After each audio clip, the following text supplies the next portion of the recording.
stood on the deck of my Aunt Brenda's beach house, suitcase still in hand, while she announced to everyone within earshot that I wasn't successful enough to stay there. My cousin Tyler smirked from his lounge chair. Uncle Paul pretended to check his phone. Even Mrs. Henderson from next door witnessed my humiliation, pausing her evening walk to watch the spectacle unfold. "This house is for family who've actually made something of themselves," Brenda said, her voice dripping with satisfaction. "Not divorced women who work office jobs and can barely afford rent." The words hit like physical blows. I'd driven 3 hours for this weekend reunion, excited to reconnect with family after my difficult year. Instead, I was being publicly shamed for not meeting Brenda's standards of success. "You're embarrassing us," she continued, gesturing at the pristine property behind her. "This is a place for winners, not people who've given up on life." I grabbed my suitcase and walked toward my car, cheeks burning. Behind me, I heard Brenda laugh, telling Mrs. Henderson something about maintaining standards. As I drove away, watching the beach house disappear in my rearview mirror, something nagged at me. That house. Something about it didn't add up. The text started immediately. My sister Amanda wrote, "Just apologize to keep the peace." My mother called asking why I always had to be so sensitive. Tyler sent a laughing emoji followed by, "Aunt Brenda's right though." Nobody acknowledged the cruelty. Nobody questioned whether publicly humiliating me was appropriate. They just wanted me to smooth things over so family gatherings wouldn't be awkward. I sat alone in my apartment that night, replaying every insult. Brenda had always treated me like I was less than everyone else, but this was different. This was calculated and mean, performed for an audience to establish her superiority. Instead of crying like she probably expected, I opened my laptop. My job in property administration at Meridian Financial Services meant I had access to certain databases. I typed in the beach house address, just curious about what would appear. The screen loaded slowly. When the results appeared, my breath caught. The property wasn't as secure as Brenda pretended. Not even close. There were records she definitely hadn't shared with the family. I learned more about Brenda's situation over the following days. Divorced 3 years ago, constantly flaunting wealth she claimed came from her settlement. The beach house was her crown jewel, proof she'd landed on her feet while I'd supposedly failed. But the mortgage records told a different story. 6 months ago, the original lender had sold her loan to another financial institution. These sales happened frequently with distressed mortgages, properties where owners were struggling with payments. Brenda had missed deadlines, racked up fees, and never told anyone. The beach house she used to judge everyone else's success was barely hers anymore. I stared at the screen, processing this information. My background wasn't glamorous, but it was stable. After my divorce, I'd taken the property administration job specifically because it offered security and growth potential. I understood contracts, liens, foreclosure processes, and investment opportunities. Brenda saw me as a failure. She had no idea what I actually knew. The mortgage was scheduled to change hands again soon. I made notes carefully, professionally, feeling something shift inside me. Through Meridian Financial Services, I learned about an investment opportunity. Our company partnered with small investment groups that purchased distressed property notes. It was completely legal. Investors bought the debt, then worked with homeowners on payment plans or other arrangements. Employees could participate in these groups if they met certain criteria and disclosed properly. I'd never considered it before. My salary was modest, but I'd been saving carefully since the divorce. Living frugally, rebuilding my emergency fund, avoiding the lifestyle inflation that trapped so many people. I had enough to participate in a small investment pool. The question was whether I should.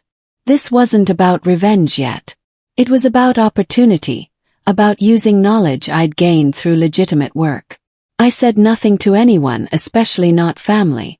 I simply attended the informational meeting about the next investment round, listening carefully as the coordinator explained the process. When they distributed the short list of available properties, my heart pounded. There was halfway down the page. The beach house address stared back at me. I kept my expression neutral, took notes, and prepared my application. Meanwhile, Brenda hosted another gathering at the beach house. Photos flooded social media. Tyler posted pictures of the sunset view. Amanda shared stories of the elaborate brunch spread. Brenda herself posted a caption about surrounding yourself with excellence and ambition. I wasn't invited, obviously. The message was clear. I didn't belong in her world of success. Friends commented praising the beautiful property. Relatives posted heart emojis. Nobody knew Brenda was drowning in mortgage debt, performing wealth she could barely maintain. She bragged loudly about planning renovations, about summer guests who'd practically begged to visit. The facade was perfect. Only I knew the truth hidden beneath those Instagram filters and carefully angled photographs.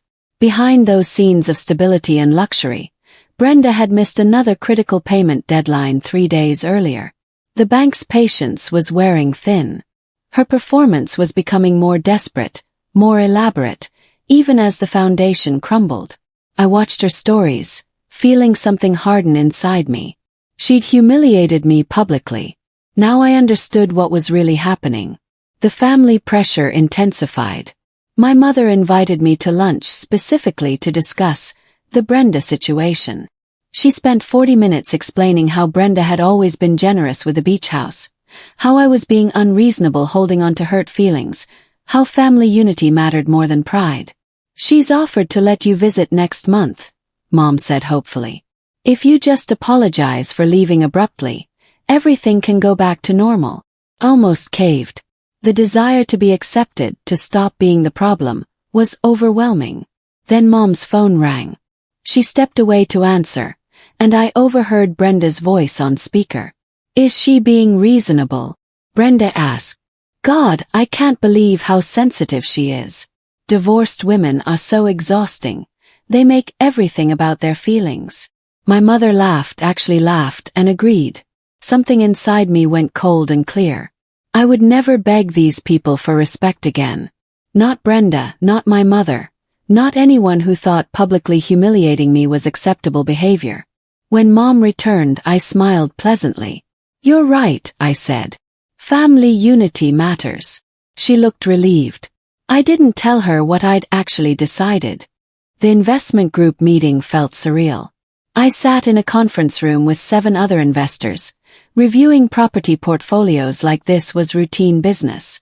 My hands shook slightly as I signed the participation agreement, contributing my share to the pool. Everything was legal and methodical. The coordinator explained our role. We were purchasing distressed mortgage notes, becoming the new lien holders. Homeowners would be contacted about payment arrangements. It was boring paperwork, standard financial transactions. But emotionally it felt enormous. I was taking control of something Brenda had used to humiliate me. The boring surface of contracts and signatures hid the weight of what this meant personally. The lead investor reviewed each property. When he reached the beach house, I kept my expression neutral. Coastal property, significant equity. Owner has chronic payment delays. Good investment potential if we can negotiate a workout plan. Nobody knew my connection. I disclosed my employment properly, confirmed there were no conflicts of interest. Everything was above board. The group voted to proceed. I signed the final approval document, my signature shaky but deliberate. The deal moved forward pending one final condition, the current lender's approval of our offer. Brenda received a notice from the bank 2 weeks later. I heard about it through Tyler, who mentioned casually that his mother seemed stressed about some bank paperwork. She apparently called it a clerical error, nothing serious. But I knew better. The notice informed her that her mortgage note was being sold to a new entity. It was standard procedure, nothing she could prevent. The letter would have included contact information for the new lien holder, my investment group. Brenda's panic manifested as increased cruelty. She posted more aggressively on social media about success and ambition. She made pointed comments at a family dinner about people who let life defeat them instead of fighting back. She threw herself into planning an elaborate 4th of July party at the beach house, as if proving its permanence would make her financial problems disappear. Then Tyler mentioned she'd hired a real estate agent. Just to get a valuation, he said. Mom likes knowing what her assets are worth. I felt my stomach drop. If Brenda sold the property before the mortgage transfer completed, everything would change. The sale would pay off the old note, and my investment group would simply get our money back. No leverage, no resolution. Nothing. The agent Brenda hired was someone I recognized. Vanessa Cole, one of Meridian's preferred partners for property evaluations. For one terrible moment, I thought my connection might be exposed.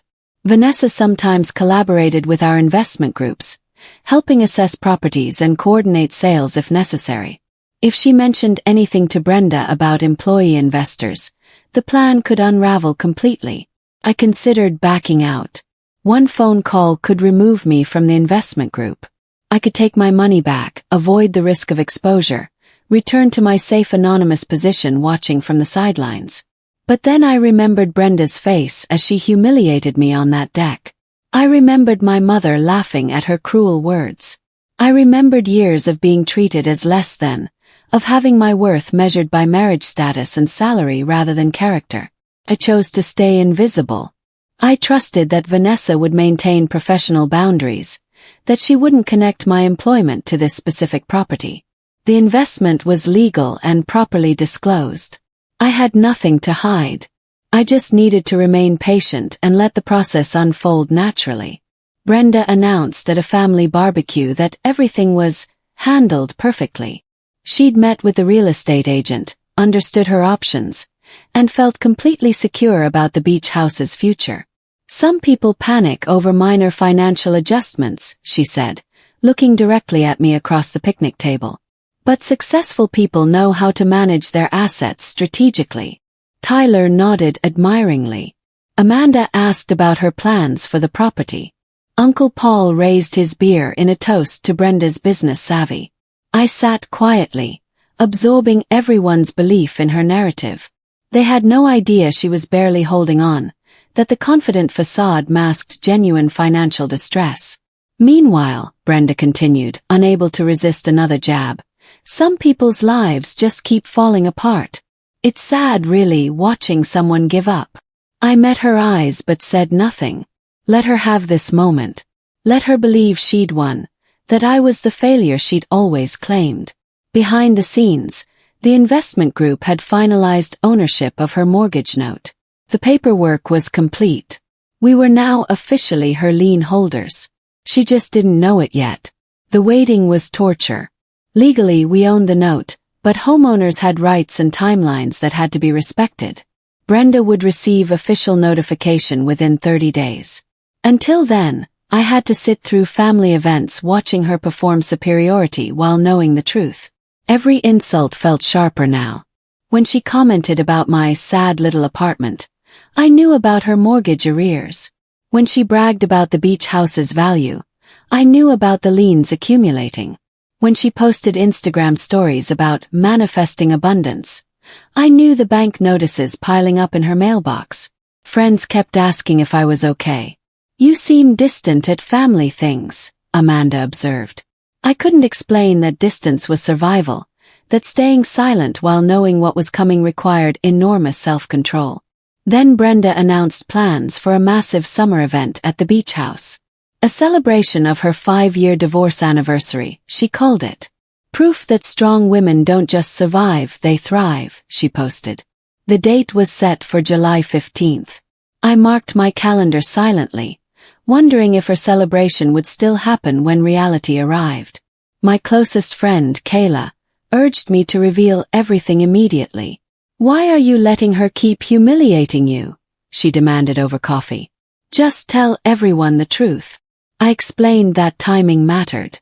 Acting now would look petty and vindictive. People would accuse me of using my job inappropriately, even though everything was legal. They'd make me the villain for not warning Brenda, for letting her plan events and post about stability while her situation crumbled. Let the process complete properly, I said. Let official notices arrive through proper channels. Then it's not revenge. It's just reality. Kayla reluctantly agreed, but the temptation to strike early was real. Every family gathering tested my patience. Every snide comment from Brenda made me want to expose her immediately. But I knew better. Premature revelation would be messy and complicated. It would give Brenda ammunition to claim I'd orchestrated her downfall, to position herself as the victim of my vindictiveness. Justice required patience. A deadline was approaching that would change everything. The final day for Brenda to catch up on her missed payments before the new lien holder took formal action. That deadline was June 30th. After that, consequences became inevitable. Panic must have set in because Brenda suddenly attempted to sell the beach house. Tyler mentioned it casually. Their mother had listed the property as a potential luxury opportunity, with Vanessa Cole. The asking price was aggressive, designed to generate a quick sale that would pay off the mortgage and leave Brenda with cash. If successful, the sale would eliminate my investment group's position entirely. We'd be paid back from the proceeds, and Brenda would escape consequences. She'd walk away convinced she'd outsmarted everyone, that her wealth was as real as she claimed.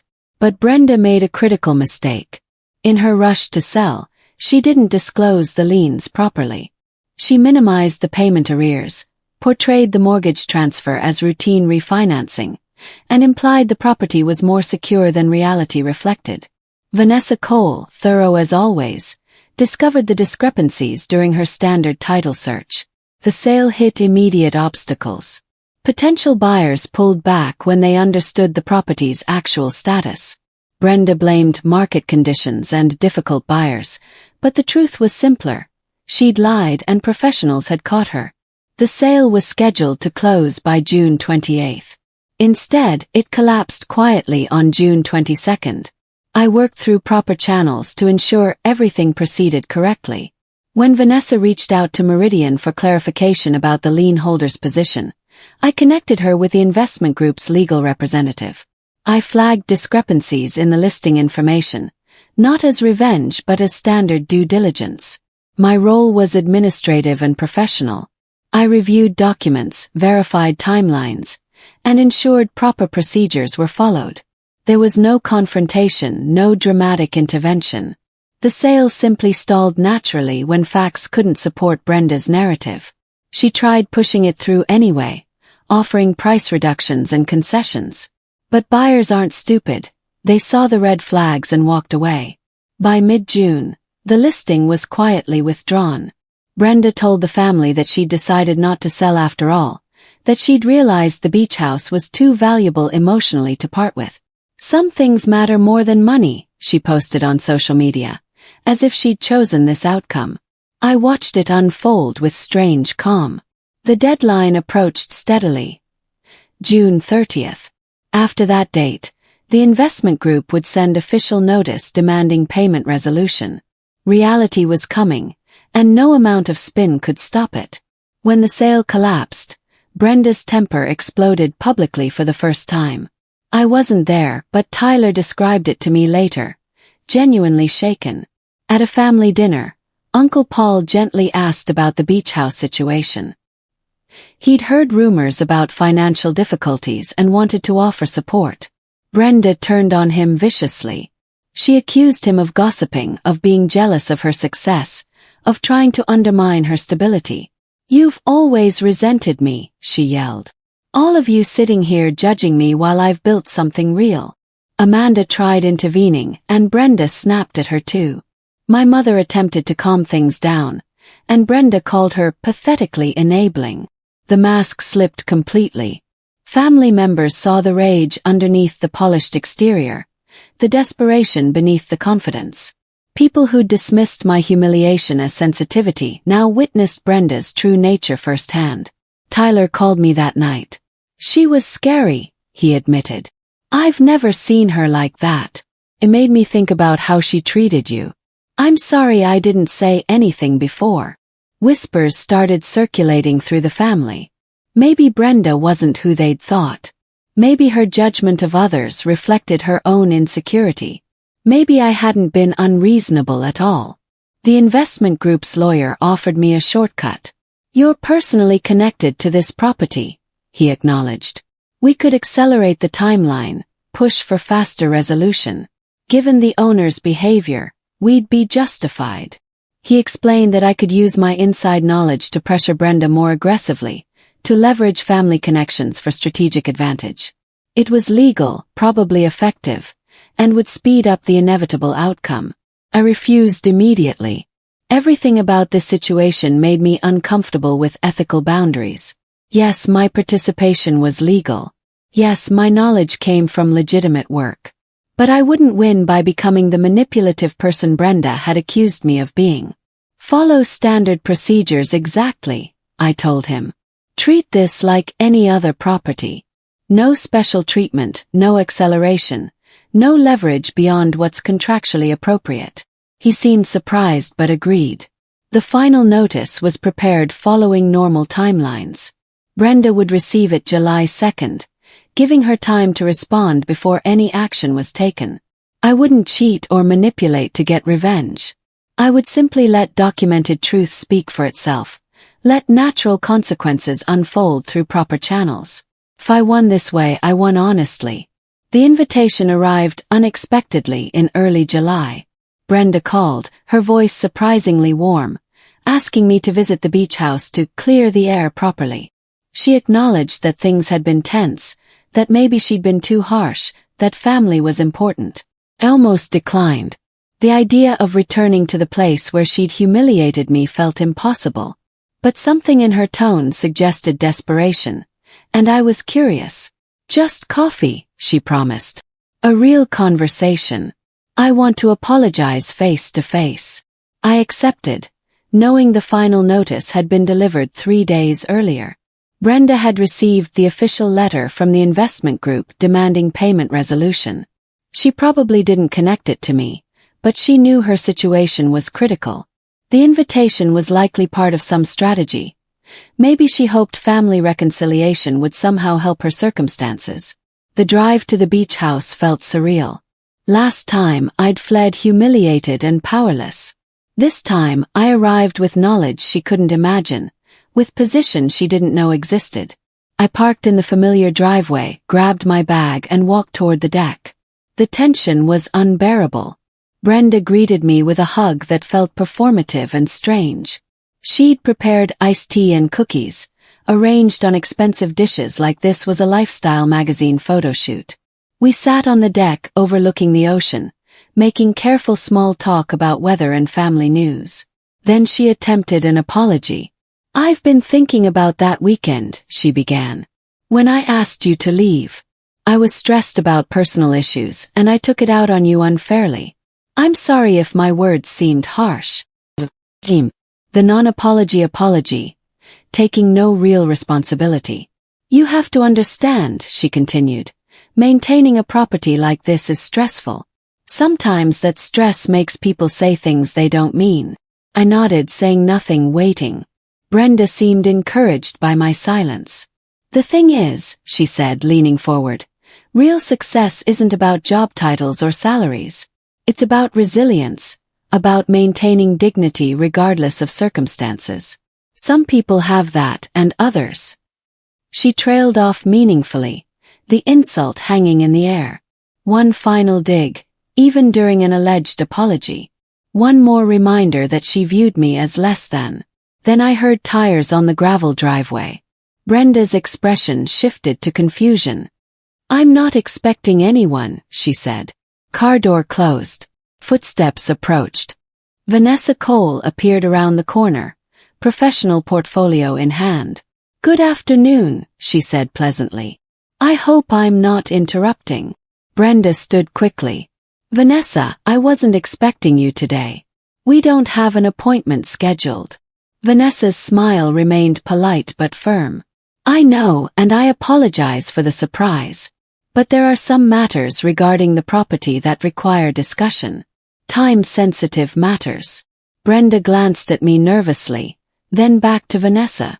Can this wait? I'm having a private conversation with my niece. Vanessa shook her head gently. Unfortunately, no. The property's status has changed significantly, and there are legal requirements for notification. I've been asked by the new lien holder to facilitate this conversation. Brenda laughed, but it sounded forced. The new lien holder? You mean the investment group that bought the note? What does that have to do with anything? Vanessa gestured toward the outdoor table. Perhaps we should all sit down.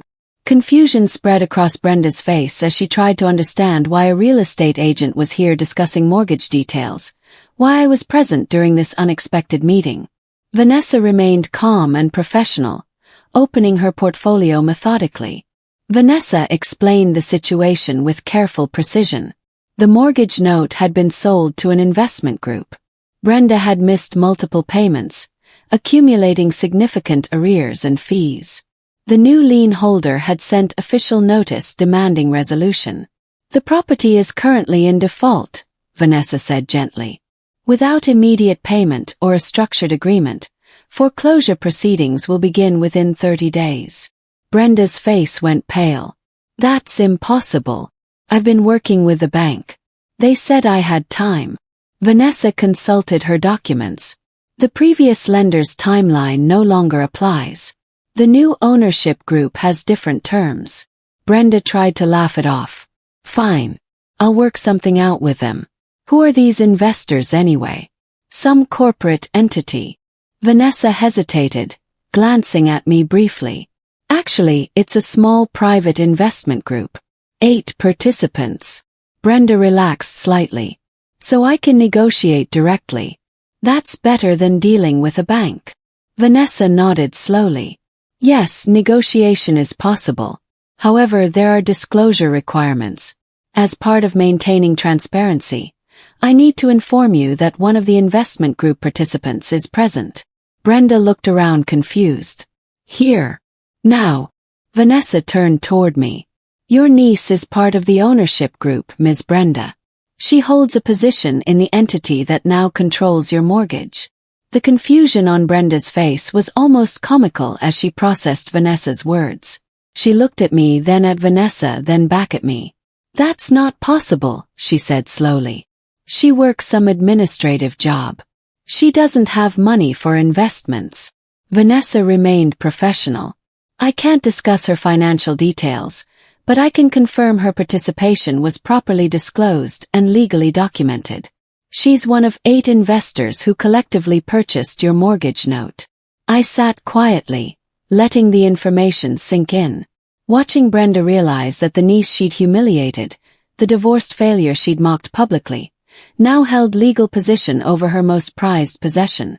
This is ridiculous, Brenda said, but her voice wavered. There must be rules against this. She works in property administration. She can't invest in properties she knows about. Vanessa shook her head. Actually, with proper disclosure and no conflict of interest, employees can participate in investment groups. Everything was reviewed and approved by legal compliance. Brenda turned to me, demanding answers. How long have you known about this? Since when? I met her eyes calmly. Since the investment opportunity became available. I participated legally, following all required procedures. She looked genuinely shocked, struggling to reconcile her image of me with this reality. Vanessa continued explaining, each word dismantling Brenda's authority further. The investment group held the mortgage note, meaning they controlled the terms of repayment. Brenda owed approximately $87,000 in arrears and fees. Without immediate resolution, foreclosure was inevitable. Your options are payment in full, a structured workout plan with significant monthly increases, or voluntary sale with proceeds covering the debt, Vanessa outlined. Brenda's hands shook as she absorbed the information. All her bragging about wealth, all her certainty about owning this beach house, all her superiority about success, it was evaporating in real time. You did this on purpose, she accused, looking at me. You set this up to get revenge. I shook my head calmly. I participated in a legal investment opportunity. The property was already in distress before I knew about it. Your financial problems existed long before I joined the investment group. Vanessa confirmed this. The mortgage was sold because of chronic payment delays dating back 18 months.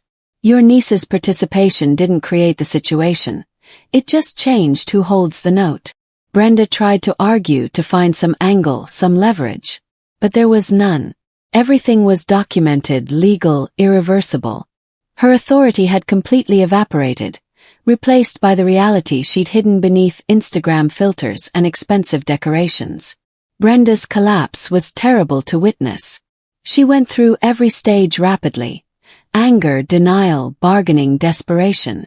She accused me of being vindictive, of abusing my position, of orchestrating her downfall. When that didn't work, she pleaded. "I'm your aunt," she said, voice breaking. "Family should help each other, not destroy each other." I felt no satisfaction in her pain, just a strange emptiness. "You told me I wasn't successful enough to stay here," I said quietly. "You humiliated me publicly, laughed about my divorce, called me an embarrassment. You never treated me like family. You treated me like someone beneath you." Other family members started arriving. Tyler, Amanda, Uncle Paul. Brenda had apparently invited them too, maybe hoping for a reconciliation intervention. Instead, they walked into the truth. Vanessa explained the situation professionally to each person. I watched them process that quiet, divorced me, the family failure, now held legal position over Brenda's showcase property. Tyler looked at me with new respect. Amanda seemed confused but impressed. Uncle Paul actually smiled slightly. Nobody stepped in to save Brenda. Nobody demanded I show mercy or family loyalty. They'd all witnessed her cruelty, her recent explosion, her years of judging everyone else's worth. Finally, Brenda looked at me directly. "What do you want?" she asked. "Tell me what you want." I took a deep breath before responding. "I want exactly what the investment group agreement specifies. Nothing more, nothing less. If you can pay the arrears in full, the mortgage returns to normal terms. If you can't, we'll discuss a payment plan with increased monthly amounts. If neither works, the property will be sold through proper legal channels." Brenda's face showed she expected cruelty, expected me to demand public apology or humiliation in exchange for mercy. Instead, I was simply enforcing the same standards she'd claimed to value. Fiscal responsibility, meeting obligations, maintaining agreements. "This isn't personal revenge," I continued. "It's business. The same business you said successful people understand." Vanessa handed Brenda paperwork outlining her options. "You have 14 days to decide your response," she explained. "The investment group will review any proposed payment plan fairly." Brenda stared at the documents, finally understanding that respect was never about money or beach houses or impressive vacations. It was about character, about treating people with dignity regardless of their circumstances. She'd spent years measuring worth by external success. Now she was learning that true strength wasn't loud performance. It was quiet integrity. I stood to leave and Brenda reached out. "I'm sorry," she whispered. "For everything. I really am sorry." I nodded, accepting her words without offering forgiveness. I drove away from the beach house for the second time, but this departure felt completely different. Not humiliated, not powerless, not less than. It was free. The investment group would work with Brenda fairly, offering reasonable payment options if she could manage them. If not, the property would be sold and everyone would move on. I didn't need her ruined. I just needed her to understand that dismissing people based on circumstances rather than character was wrong. My phone buzzed with messages from family. Tyler apologized for his previous behavior. Amanda wanted to understand how I'd managed this without anyone knowing. Uncle Paul sent a simple text. "Proud of you." Even my mother called, voice uncertain, asking to meet for coffee. The viral satisfaction everyone expected, the complete destruction, the public shaming, the tables perfectly turned, felt hollow when I imagined it. Instead, I felt something quieter but more permanent. Self-respect. I hadn't won by becoming cruel like Brenda. I'd won by refusing to let anyone define my worth, by using knowledge legally and ethically, by staying patient when revenge tempted me toward shortcuts. 3 months later, Brenda sold the beach house. The investment group was paid, and she moved to a modest condo inland. She was humbled but not destroyed, consequences delivered without cruelty. I didn't attend family gatherings at beach properties anymore. I didn't need to. Success isn't loud performance or Instagram perfection. Success is knowing your worth regardless of who tries to diminish it. And that knowledge, once gained, can never be taken away. I'd walked away from that beach house with my dignity intact. That was the real victory.